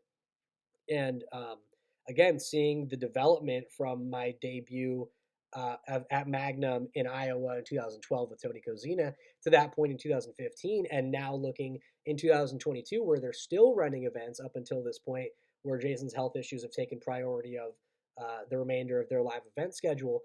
It's like it's continued to grow, and it's continued to be such an impressive entity, and that is entirely in part to Jason's hard work and effort as a promoter. So where he has influenced and inspired as a pro, now in the past 4 or 5 years, as I've continued to grow an appreciation and a love for a role of a producer and live event coordinators as far as the wrestling space is concerned, it's commendable and admirable that Jason is able to stretch out into these larger roles, and he's able to grow this company, and he's able to do that. But again, seeing that on August 29th, 2015, it was a cool experience. And again, Kid and Strife picked up the victory there against the American Bulldogs in what was a fun match. So from that point, that was, I believe, my last appearance in Magnum Pro up until this point. So it's been a while, but shortly after the race camp at the end of 2015 comes 2016, and that inspires my travels to Europe and Germany.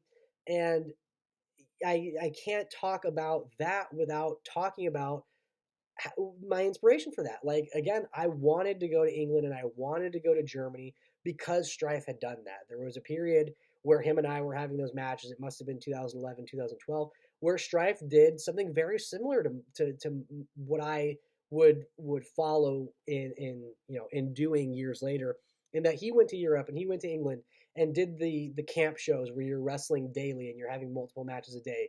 And he went to WXW in Germany, wanted to train at the elite promotion in Europe.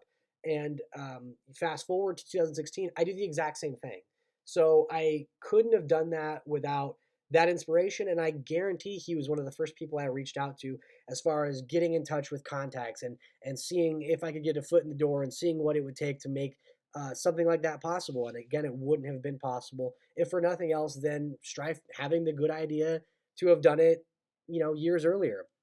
So as I finished that match in Magnum, what would end up being my last match up until this point, and I go and do the trips into Europe, and that leads through my entire 2016 and into 2017. It was like, man, I felt like, not like the training wheels were off, but like Strife had, the investment had paid off, and like he had, as I'd had that last match, kind of what was the end of a long training weekend of a finishing school type seminar camp. It felt like, okay, now I'm ready to kind of pursue this international stuff. And like, he knew and I knew that like I didn't need to go back to Magnum to get my fill of international travel. He knew that there was other opportunities that were lying for me that would allow me to spread my wings on a larger platform. And he totally like assisted in that process, and he inspired that process. And so it takes some time before him and I interact because of the international difference of it was just I was in Germany for a year, and I was in Japan for 6 months, and there was a lot of contact that didn't take place until 2016. So him and I reach out, and throughout this time, him and I have talked throughout the year. So any space, any gap period, him and I are still staying in touch. We're talking about gear, and we're talking about new boots, and we were always bouncing ideas back off of each other on who to get the next, nice set of tights from. And he was, again, someone that always had nice gear, and that's something that, again, I've always tried to have. And who knows if that was inspired largely in part to Jason having nice gear and having, the top of the line seamstresses and the good quality stuff. So the from 2015, the next time him and I really reach out on a serious note, going back and forth about something that's not about gear and it's not about just the here and there's, is we talk about Darren Dean. So briefly, and again, it's another story, but that long and controversial weekend of those 3 events in Iowa and how it ended out you know, not so positive or not so good for everybody. One of the people involved on the Ring of Honor end, the talent there was issues with, is Darren Dean, a young man. He was a few years older than me, and sadly passes away in 2016, and it hit a lot of us by shock. And he had interacted with me only a few times, and it was through that weekend with Jason. So Jason and I, reached out to talk to each other, just kind of about the fragility of life, and how shocking it was to hear about, this unsuspecting death. And again, it was so terrible, and it still is. And thoughts go out to that. But it was just Jason and I were always chatting, but it felt like more than just like acquaintance talk, or it felt like more than just two wrestlers. He was someone that I felt like I could reach out to during times of potential vulnerability. Like, man, like this is, and he was just someone that he was the first person I thought to reach out to about that. And I thought that was noteworthy because, again, he was someone that I felt like I could talk to. And, he still is. Again, like, I don't want it to sound like him and I don't connect, but it's just because of our distance, and he's on the other side of the country, that again, our interactions aren't as frequent as they used to be. But again, that influence still it remains to this day. So between that time, 2016, and moving forward into the future, as we finally actually start to wrap things up, Jason's career, it never halts. Magnum continues to grow in Iowa and in that Nebraska area, and he starts to make appearances for WWE. He does a couple live appearances on Monday Night Raw, whether that's as a military soldier that gets beat up by Rusev, or has a match that, in my opinion, is very noteworthy for the show. Things kind of come full circle. You talk about dreams come true. Jason Strife wrestles Akira Tozawa on WWE 205 Live in 2018. So again, you talk about, man, just like how incredible things are. That October 22nd, 2010, Jason Strife versus Akira Tozawa main event that inspired the young 15-year-old Ryan Kidd now takes place on the grandest platform in wrestling history, the WWE, and seeing Jason being able to have not just that opportunity with Akira Tozawa, but the multiple opportunities he had, doing joint shows with Impact, and doing appearances on the WWE, and his appearance in 2021 on AEW versus Powerhouse Hobbs.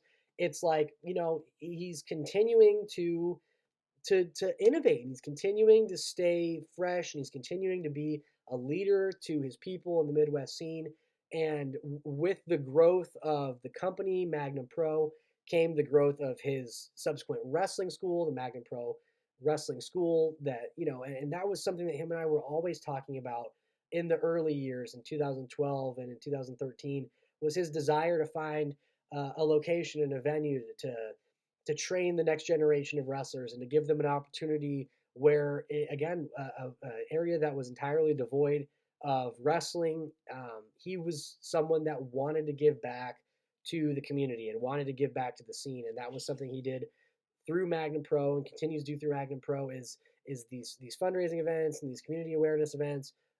And again, that's something that has influenced me in my Defeat Depression Today campaigns, and in some of the works that I try to do in helping the community. So hats off to Jason for that. Like always, just ahead of the curve, and so unique and original, and man. And so again, having these matches in 2018 all the way through 2021 on these larger platforms, it was very cool to see. And every time I, got the opportunity to reach out to Jason again, we were always just talking about, upcoming schedule, even leading up to the pandemic, talking about WrestleMania weekend on what would have been the Anything Helps tour for me, that ended up being canceled, much like everyone else's, year for the year of 2020. We stayed in touch about, live events and what was coming up. And even with Stud Fights Project in 2021, he was intrigued about the business model with that. So we were always just kind of going back and forth and talking shop, and it was a relationship that it's always been fruitful, and it's always been mutually beneficial, and we've always talked candidly with each other as friends. And it wasn't until, man, just recently that I saw that he was dealing with some things, some health issues, and um, talking about publicly, visits to the Mayo Clinic, and just issues that were forthcoming from that. And it wasn't until again this past week he announced via his Facebook that he has entered hospice care at the age of 37, and man, it's so heartbreaking to hear that, and so I want I wanted to and I want um, to highlight just how incredible of a freaking wrestler this guy is, and how even as I go back and talk about it and doing the research for it, it wasn't even as apparent to me as I had originally thought just how influential Jason Strife is to me, from the gear to coloring my hair to the style of wrestling to the desire to wrestle internationally to the Iron Man matches to like it's overwhelming to think about how near and dear this man is to my heart, and I hope he gets the opportunity to listen to this. I'm sure he's not going to listen to an hour and a half of it. I'm surprised if you guys are, but I had to get it out. I had to talk about this because um, this is one of my guys, and if I would have loved to have done an interview with him, but that's absolutely the last thing that I'm sure is on anyone's mind right now, as far as that's concerned. But when the opportunity is right, and when Jason, does another miraculous godsend miracle and kicks this thing's ass, I would love to sit down and chat with him, and we can, kind of reaffirm some of the stories I've told today and talk about that. But man, if you've got a moment, just send some love and send some support and a well wish to Dangerous Jay, because man, he needs it. And I'm praying for you, brother, like no other. So that's it as we wrap up the notes and the details we've covered from 2010 until now, my entire relationship and the inspiration that is to me uh, Nate. It's with Jason Strife, and so with that said, we are going to dive into the watch along feature here on the XSite Update podcast. This is Jason Strife versus Ryan Kidd. It is an official wrestling match from the Magnum Wrestling YouTube channel. It was posted 11 years ago. The description reads Magnum Pro, March 11th, 2011. So make sure that you are queued up and ready on YouTube. Again, that's Jason Strife v. Ryan Kidd, taking place March 11th, 2011. We will do a countdown and watch along here on Jason Strife versus Ryan Kidd. That begins in 3, 2, 1.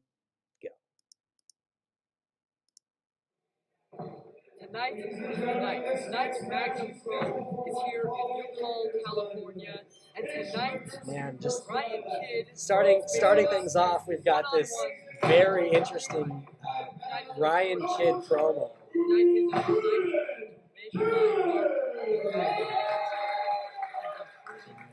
The people like it. It's kind of hard to hear exactly what I'm saying, but you can tell I'm nervous.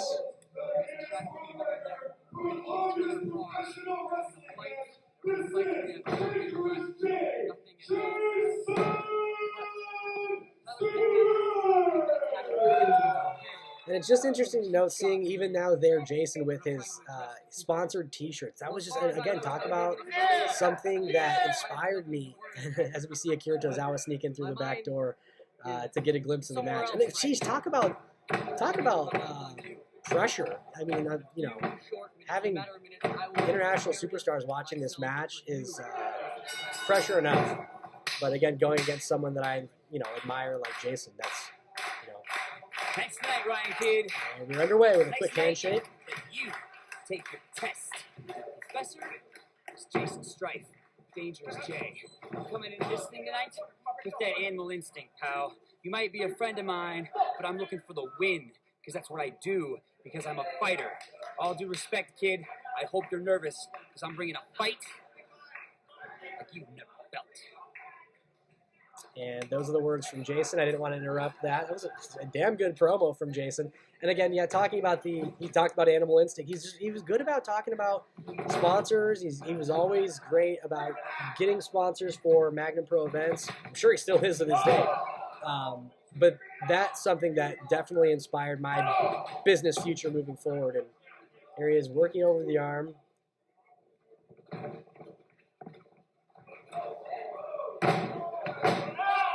A little bit of high-flying business there as we're in the feeling out process. And I can remember getting in the ring with Jason before shows a few times. Wow, incredible backflip. I guess he's got to outshine me there. But I can remember doing holds with Jason. He was someone that really inspired me to continue thinking, like, okay, don't give up. Find the way out of the hold. Like, being persistent. And even as we see there, him maintaining the headlock and kind of making me fight for it, that was a level of wrestling detail I hadn't yet quite been exposed to. If you see me here with the mouth guard, the pink mouth guard, I had braces in my mouth for a long time. So that explains the braces here as the feeling out process continues. And just look how skinny I am, man. Jason, he's got definitely some size on me here. He's a handful of years older than me, but even seeing him work with this goofy wrestler, I'm still trying to find my feet. And again, going back and watching this years later, it's so unique to see how I've grown physically, but as a pro as well. Got those pink and paint splatter, Nasty Boys inspired wrestling trunks. Little lucha libre. I can remember Jason.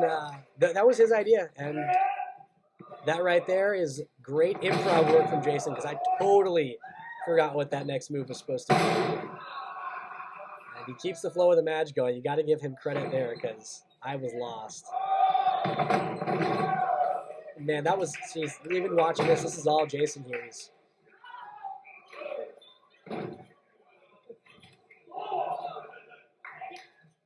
Oh. Wow. And again, Jason very safe. He caught me flush with that catch on the moonsault. And the 15-year-old Fury is starting to show.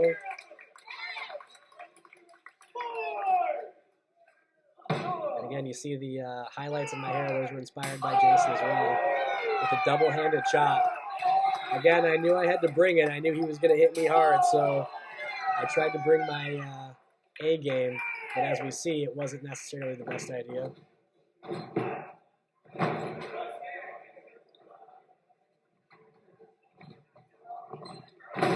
Stiff kick. Yep, I kicked him as hard as I could right there. And that's two. Yep, that slap right there felt like I probably unhinged my jaw. And he slapped the earring out of my face. I can remember that as I check, and it's gone. Yep.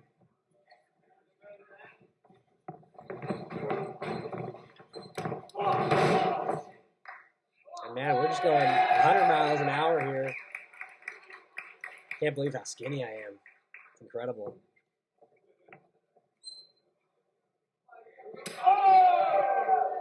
Two-handed chops. I really wanted to set him in.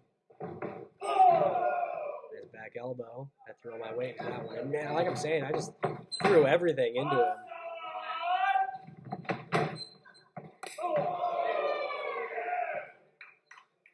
It's really helpful that the crowd's behind us too. Not a packed house, but they were intrigued by what they saw.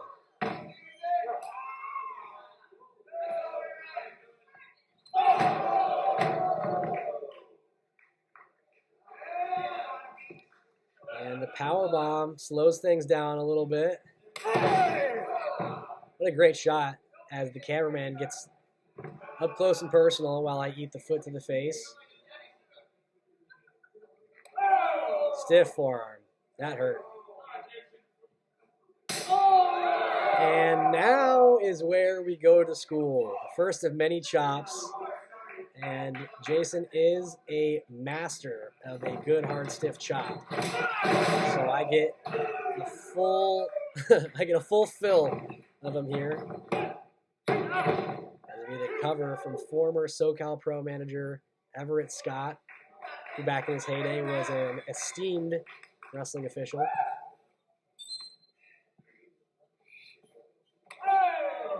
Another stiff forearm.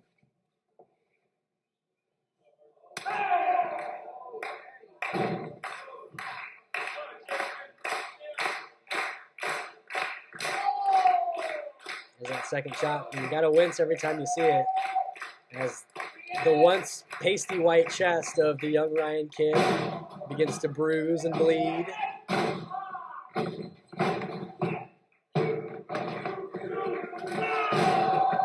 Nice little sequence there, keeps the crowd entertained and involved. And man, again, this was just the kind of a match that I wasn't having yet. This was a step up for me, and having these multi-step sequences, if you will, it helped me step my game up. Even just watching it now,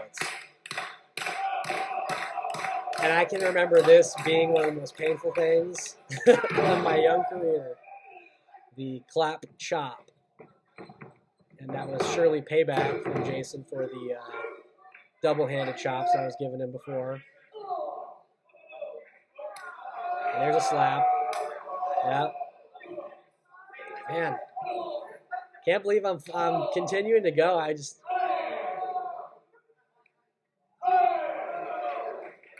remember him telling me beforehand the trick to a headbutt. He said, "I'm really going to headbutt you, but keep your mouth open so you can hear the echo." I'm not sure if that worked. I think we just ended up. I'm not sure if it helped or hindered or what it did, but the headbutts hurt. Again, you got to thank this crowd for staying with us. They've kept engaged the entire time, and we're not begging for them.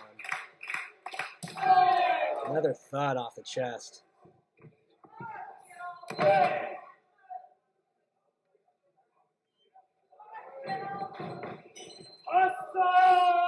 This is gonna hurt.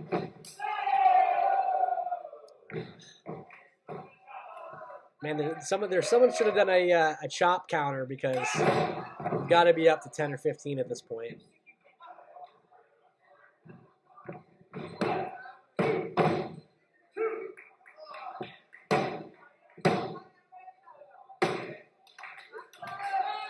I'm begging for him a little bit, but they're responding.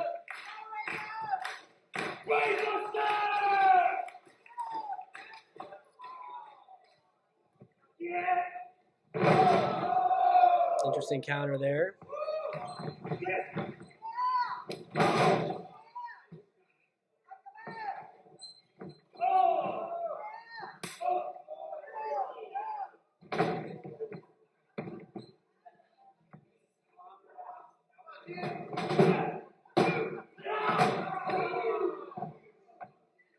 And it's always just, I smile because it's interesting to see the inexperience as I spit some blood out of my mouth from my braces rubbing against my lip, as I can certainly recall that. But yeah, again, just watching the inexperience of a very young Ryan Kidd, 1 year into my career being put in this position. It's very interesting to watch now as some more, and this is not hard to watch, but man, these are some high, tight, and stiff shots that we're giving each other, and I'm throwing everything into it. Got to give Jason credit for letting him do that. I'm too small to be picking people up. Got to give him credit for letting me do that because I kicked him as hard as I could in the side of the head. Yeah, I mean, honestly, though, there's nothing fake about this damn match. We beat the hell out of each other. For real, for real. Funny story behind this. I go up, and this might be the only time I've ever tried this move in a match. I don't hit it. I never tried it again. The only reason I did try it is because the match before us had done a 450.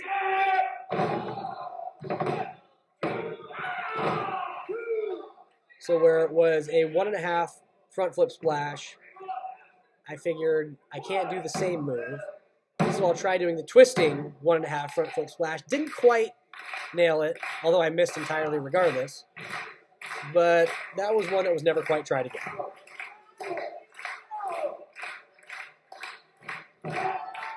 Again, just making me fight for it. This is, again, little details of a match that I hadn't quite been made aware of yet. But Strife was good at introducing me to a faster pace in wrestling.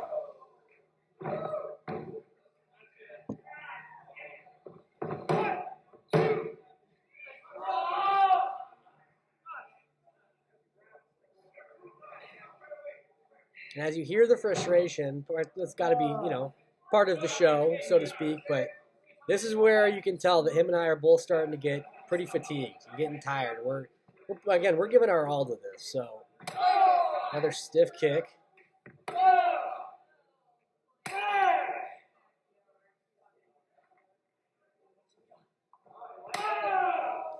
And again, him giving me this opportunity to stand up and fight back and to look cool and, and you hear the people say, "Stay down, kid."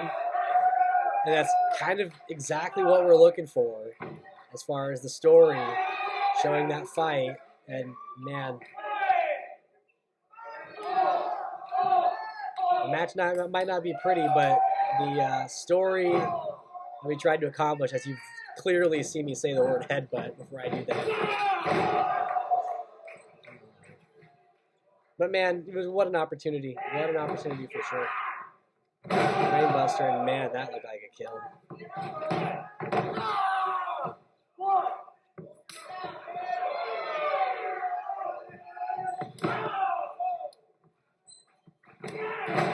There goes the mouth guard, knocked out of my face. And we are finished. Oh, man, I landed right on my forehead for that one. That hurt. The match is over. What a fight. And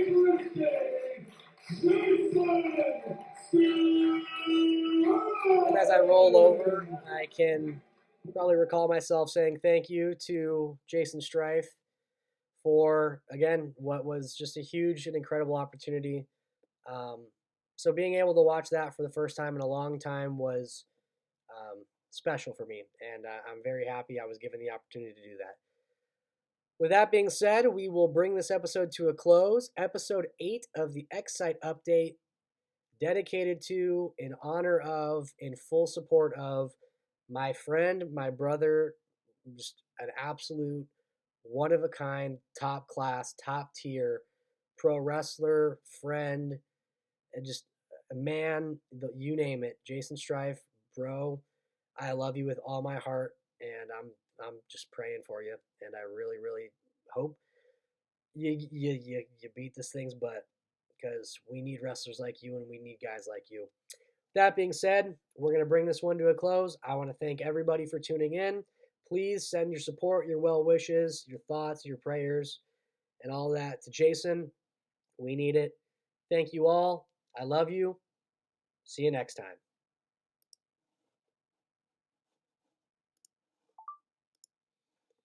And we have officially wrapped up the recording of episode 8 of the XSite update.